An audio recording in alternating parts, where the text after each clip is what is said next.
Hello, hello, hello, everybody, and welcome to Learn Business English 17. My name is Steve Ford, and I'm happy you've joined me for another lesson. Today, I have one excellent question from Judy from China, studying in the United States, too. So without further delay, let's listen. Hi, Steve. This is Judy. I'm from China and now I'm studying in the United States, but I still have a lot of questions about English. The one that troubled me most is I feel uncomfortable when giving a presentation in class, either in group or individually. I can write an email or a report without any trouble, but it really troubles me when giving a presentation, because you can't just say like a report, like first of all, second of all, and in conclusion. You have to be like a person to have some conversation or interaction with the fellow students. Yeah, that's my question. I just want to ask how to make a presentation attractive. And do you have a guideline or do you have some attention catchers when giving a conversation? That's it. Thank you so much. Hello, Judy, and hello, China. You know, I teach students every day about how to make a good presentation in English. And the first thing you want to do is warm things up, break the ice by giving a short introduction to your presentation. The important thing is that you want to establish a connection between you and your audience. And this is used so much not only in presentations, but also in job interviews and oral English exams. For example, well, everybody, as we all know, springtime is here, and I went for a walk today and I saw that the grass was getting greener and the birds were singing. And there was a nice lady in the park feeding the birds, and they were so happy. They were jumping for joy, literally. And I hope my lesson today on speech making will have you jumping for joy.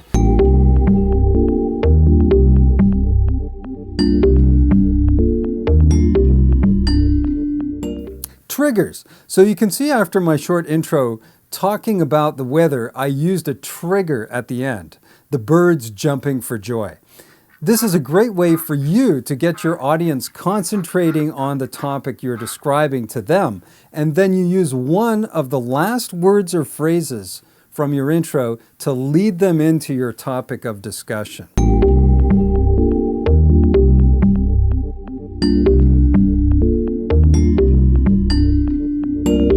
Using questions as transitions. Now, another great way to transition from one topic to another is to ask your audience a question. It could be rhetorical, or you could ask people in your audience to raise their hands. So let's say I'm talking about phrasal verbs. Duh! I'm always talking about phrasal verbs. But then I want to talk about pronunciation. I could say, well, there's a lot more I could tell you about phrasal verbs, but of course, they are nothing if you can't say them properly. Now, how many people in the audience have difficulty pronouncing some words in English? Let's see a raise of hands. Well, not to worry, because now we're going to move on to how to pronounce tricky vowel sounds in English. So, this is definitely a technique you want to try and is really an extension of a written technique of asking rhetorical questions to engage the reader.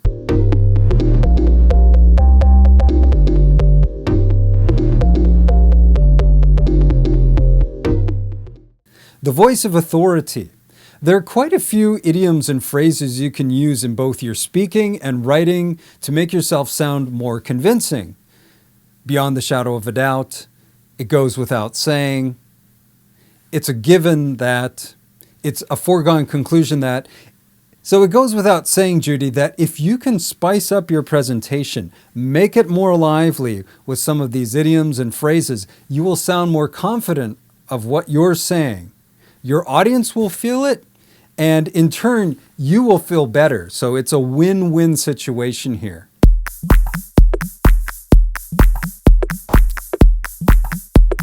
The conclusion? Now, when you're writing, it goes without saying, you're probably going to paraphrase what you had said in your intro. That could prove to be boring by just saying to sum up and then basically repeat what you've said at the beginning of your talk. So you could say something more subtle, like to end off my presentation, the most important thing is to bring your presentation to a climax, to a crescendo. Well, everyone, I hope you enjoyed my tips on how to give a great presentation. Of course, there are many more, but I tried to focus on the most important ones so that you can be successful in your next presentation. See you in Business English 18, and bye for now. Well, everyone, now you want to get into the thing. Now, you're totally white, so we got to be careful. And this is guest number 2. Hello. Hello. Hello.